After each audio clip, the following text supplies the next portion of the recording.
suna tara malamai. Na samu labari sun yi tarurruka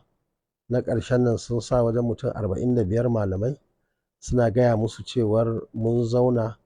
an yi yarjejeniya shi zai shekara 4 ni zan shekara 4 su kuma wancan Peter Obi zai shekara 8.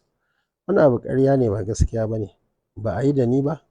kuma abin ya ƙona min rai da manya za su zauna shekara 70-80 suna faɗa abin da ke ba gaskiya ba, suna gaya wa malamai da sauran shugabanni cewar an yi abin da ba a yi ba.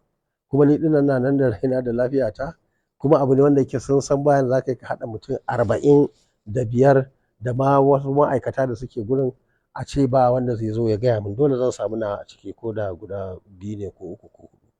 Saboda haka irin wannan al'amari ba shi da kyau.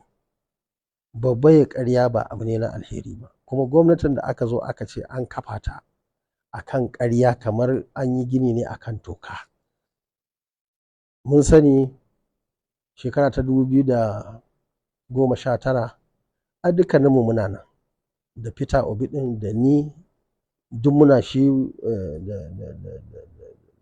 da sauran manyan mutane da irin koda masu wuke ɗin nan ai duk tare muke da su. Kuma duk irin halinsu irin wannan faɗan abin da ba gaskiya ba da yaudara duk ita ce ta kawo ni ɗin na fita, Peter Obin ya fita, Wuken ya fita, sauran mutane duka suka fita suka bar jama'iyyar. Yanzu ma ba jama'iyyar PDP an kashe ta, yanzu abin da suke yi shine kama a ɗauko waccan jama'iyya za a haɗu waɗansu jama'iyyoyi saboda sun kashe abin da suke nasu, ana neman za a ɗauko waɗansu jama'iyyu wanda za a zo a sa shi a gaba.